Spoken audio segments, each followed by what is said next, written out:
Shalom, selamat pagi. Puji Tuhan, kita berjumpa lagi dalam doa pagi GPDI Budi Mulia. Bapak, Ibu, Saudara-saudari yang saya kasih dalam Tuhan Yesus Kristus, dimanapun saudara berada pada pagi hari ini. Sebelum kita membaca firman Allah di pagi hari ini, kita berdoa, kita minta pertolongan, pimpinan Roh Kudus agar supaya firman Allah yang kita baca, kita dengar di pagi hari ini boleh memberkati kita, boleh menjadi kekuatan bagi kita semua.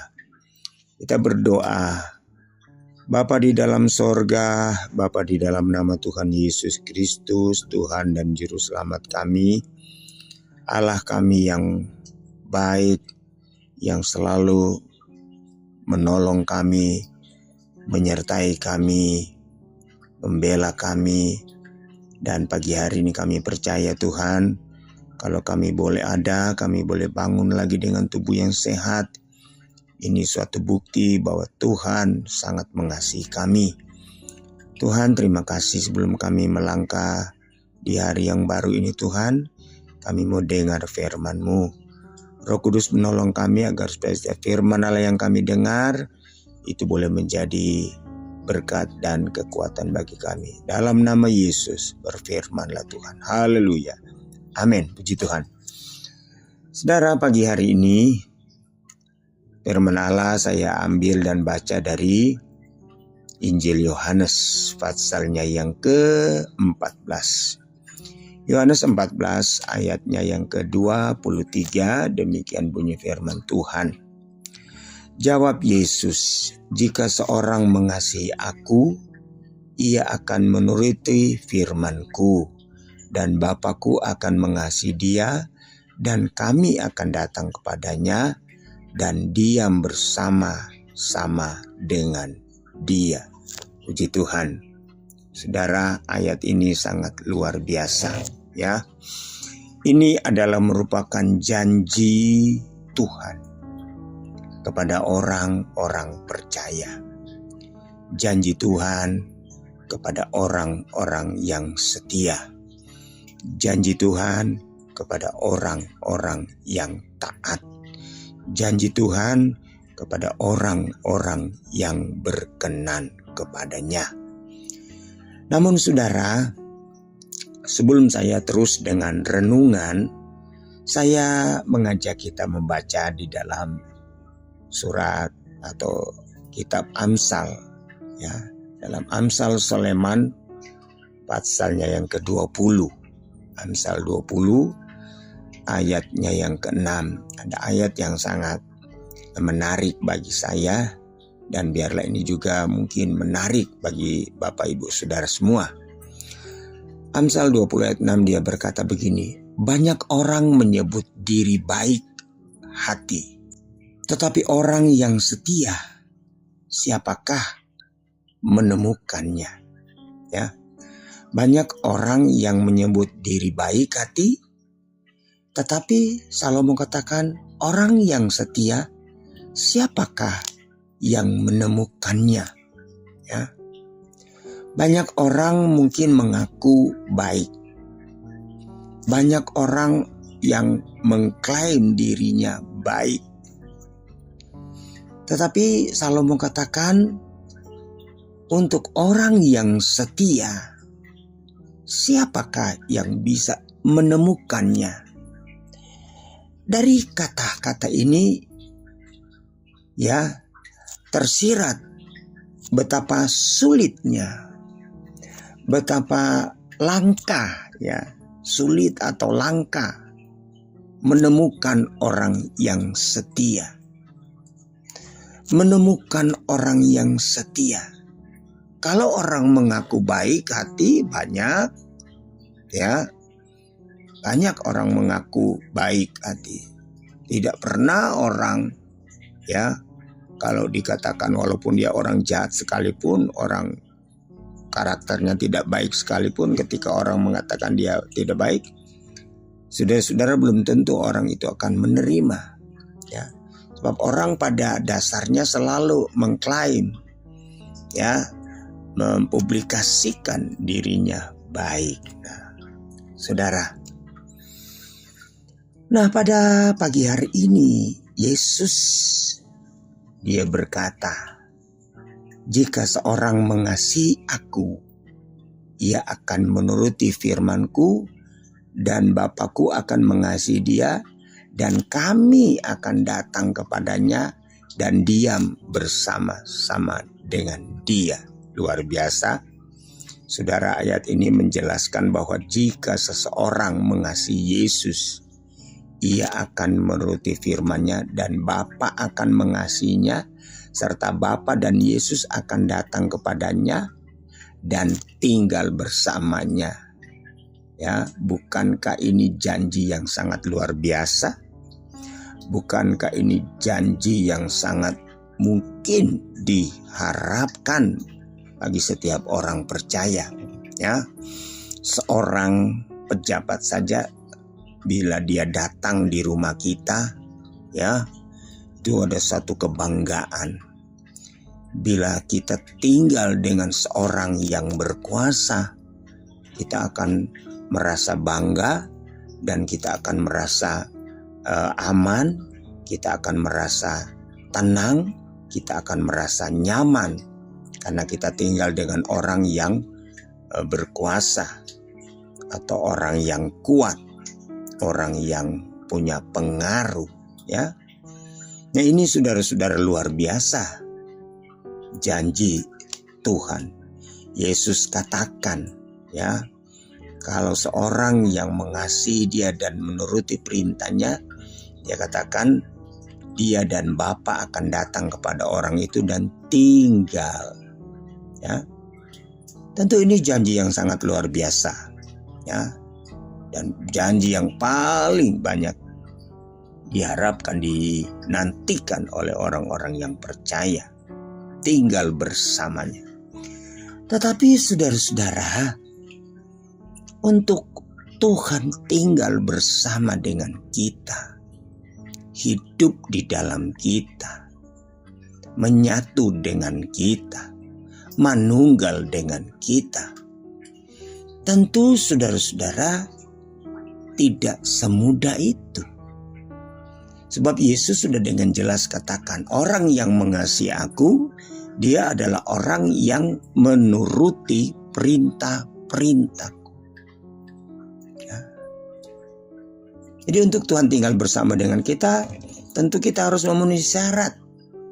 Ya, kualifikasi apa yang kita miliki untuk kita berharap Tuhan tinggal dengan kita?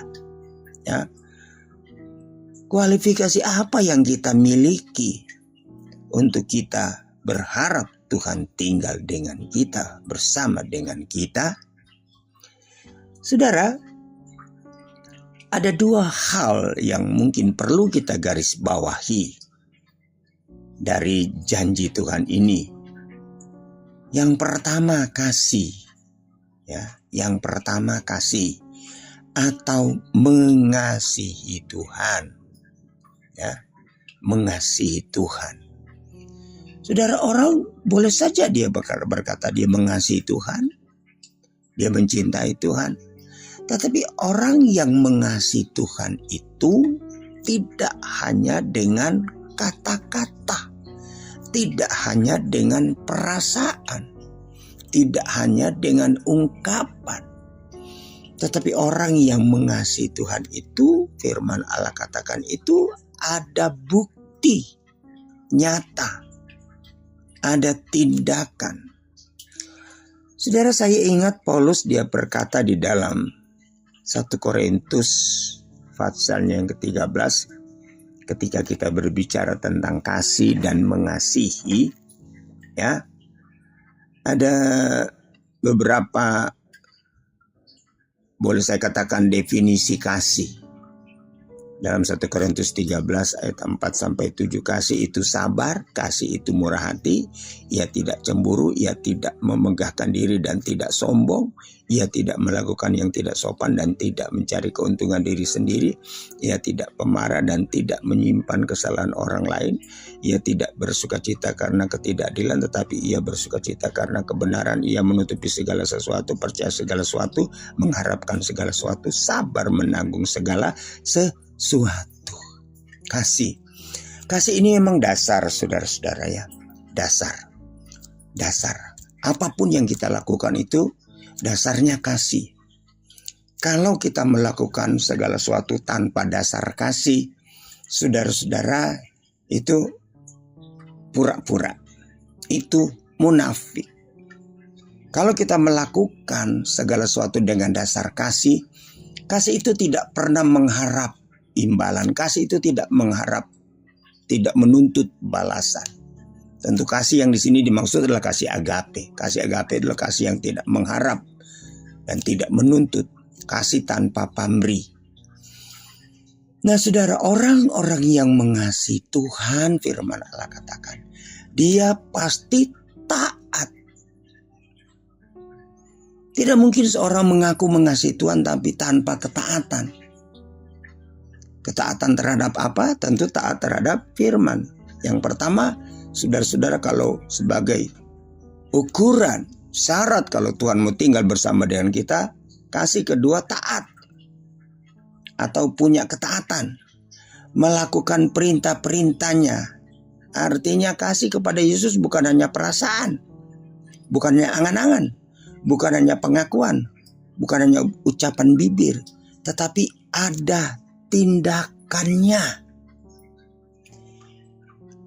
Kita baca dalam Yakobus pasal 2. Yakobus pasal 2 ayat 14 dan ayat 17. Apa gunanya saudara-saudaraku jika seorang mengatakan bahwa ia mempunyai iman padahal ia tidak mempunyai perbuatan? Dapatkah iman itu menyelamatkan dia? Demikian juga hanya dengan iman. Jika iman itu tidak disertai perbuatan, maka iman itu pada hakikatnya adalah mati. Sama, kasih tanpa perbuatan mati, munafik.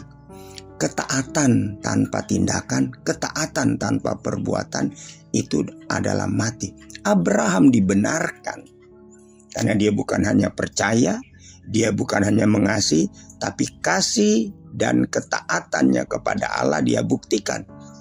Ketika Allah minta dia korbankan Ishak, saudara, tanpa syarat dia lakukan itu dengan tulus, dengan ikhlas, dengan kasih, dengan sikap hati yang taat. Dan saudara, apa yang terjadi? Dia lihat mujizat Tuhan. Tuhan mengadakan.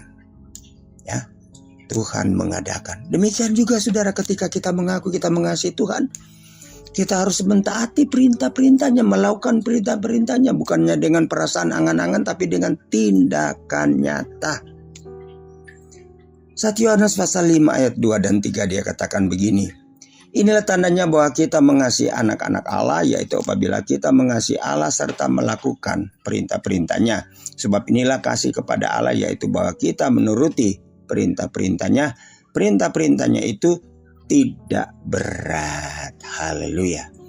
Jadi saudara-saudara, kesimpulan dari Yohanes 14 ayat 23 ini adalah janji Allah tentang kehadirannya, penyertaannya yang penuh dengan kasih dan damai sejahtera hanya dapat dialami oleh mereka yang mengasihi dan mentaati perintah-perintahnya. Puji Tuhan. Tuhan Yesus memberkati kita semua pagi hari ini. Kita berdoa.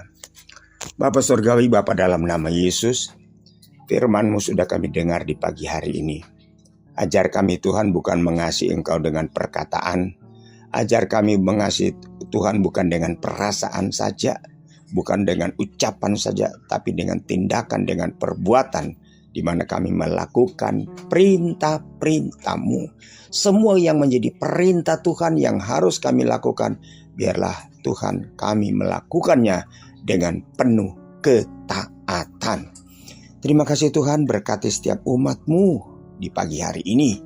Mereka dengan berbagai persoalan, permasalahan, pergumulan hidup, Tuhan menolong dan memberkati. Terima kasih Tuhan, kami masuk di hari yang baru ini dalam nama Tuhan Yesus Kristus. Haleluya, amin. Puji Tuhan, selamat pagi, Tuhan Yesus memberkati. Haleluya, amin.